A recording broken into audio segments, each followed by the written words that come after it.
that Dorothy was a witch and to hate her. And he says, and his eyes get like this and his mouth is just wide open. He says, what do I believe now? What do I do? I mean, that's a Bible story. Yes. What do I do? I don't know what to believe now, he said. And he gives me a big hug, and he cries, and he runs out of the building. What courage it must have taken for him to even come into that house. What courage that must have. And he said, as he's leaving, she was invited into every one of our houses. I have other brothers and sisters that own businesses in Honorpoo. We all don't know what to think now. And she was invited for that 30 days that she lived to come into any one of our shops, and she could have had anything. I think Dorothy's impact is that we must live simply. We must live with the poor, and if we understand the simplicity and this issue of poverty, then we will know how to act on this earth. And I think Dot was very clear about that. She dressed simply. She had a little backpack on the back of her body when she traveled. She had she was a very simple person, and yet she was so rich because she was free to see the God-given gifts that we have on this earth. She saw it, and she wanted to give that to everybody. And because she wasn't so controlled with things, I think that's what she has to give, is that we must free ourselves from being controlled with things. The greatest gifts are free. And I think that's her message. Sister Dorothy's life and death have made a difference. We too can make a difference. May her life and death expand our hearts so that we too can find ways to bring forth the fruit of justice and hope for all people. May God give us hearts as wide as the world. This is just the closing shots of one of the videos about Dorothy, but now I'm going to move to some middle shots of another video. This one that we've just looked at is really, there are several people interviewed on it who knew Dorothy, relatives and sisters. The second one is really fabulous. I need to see the title of it, excuse me. There was a couple in Brazil who knew the work and ministry of Dorothy Day and greatly honored, greatly admired Dorothy Day. And as they came to know the story of Dorothy Stang, they said, it's the same. And they came to the States. They spent time in Cincinnati at our provincial headquarters, looking through all the archives and reading everything about Dorothy Stang. They spent time in New York doing work about Dorothy Day, and then they produced this wonderful video. It's in Portuguese with subtitles, and it means 2 lives, 1 cause. And this video is fabulous because it just starts, you'll see clips of Dorothy Day doing her stuff in New York, then you see Dorothy Stang doing stuff in Brazil. It's very well done and gives you lots to think about. Now, what I'm going to we're going to look for. I'm sorry, I didn't know I had it in there.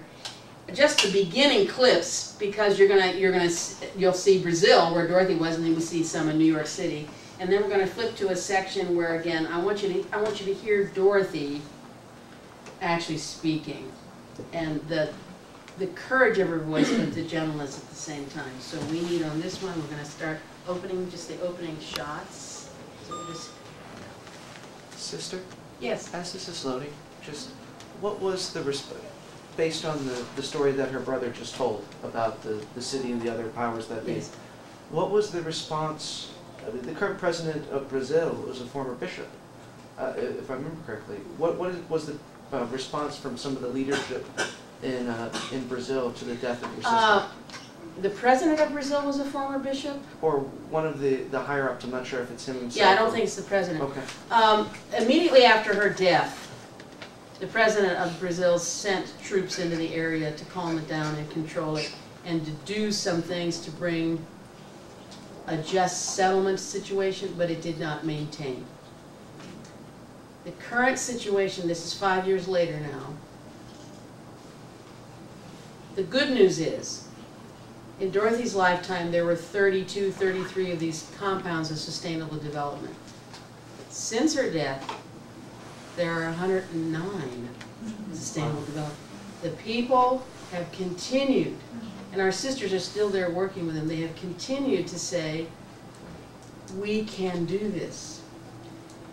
But the logging has also continued, and the cattle ranching. And the government of Brazil, you're asking a question I can't answer because of the complexity of international connections.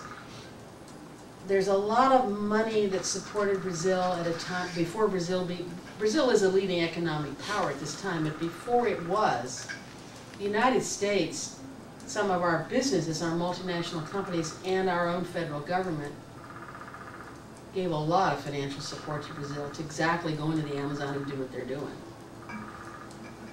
So the government of Brazil is waffling between doing what is really right and not wanting to jeopardize the support they're getting financially. There's also another problem, and I waffle myself on this.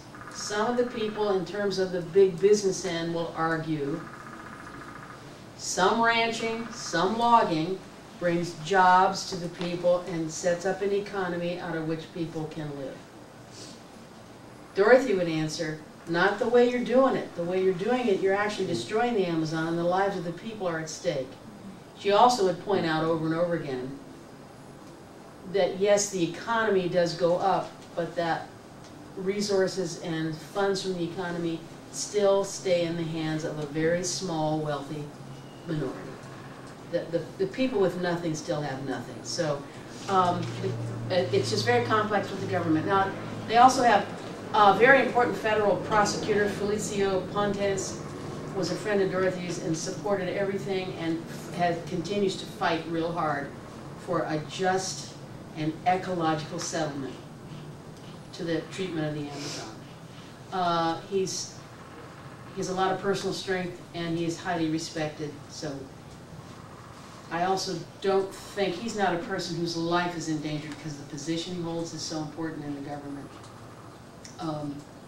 Our sisters report constantly that it's very difficult, and it's, for me, this is what it does for me, and this is what I talk to Dorothy about. It just reminds me that the whole issue of justice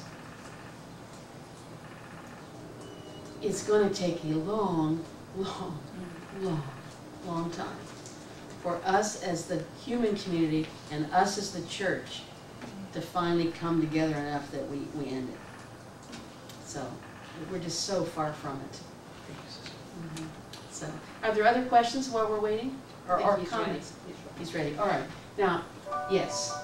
This begins with the clips you'll see. So we're going to see, this is Brazil. And you're already seeing, yeah, you just tell what the life is like for many people.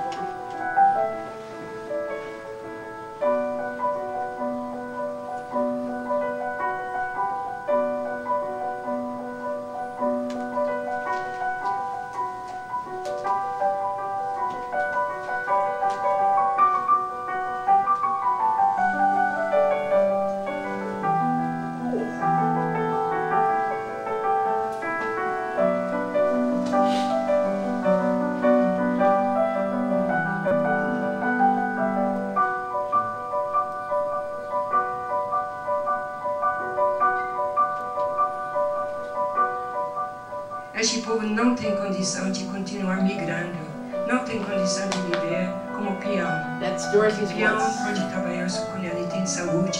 Quando ele não tem mais saúde, ele não tem mais aonde ir.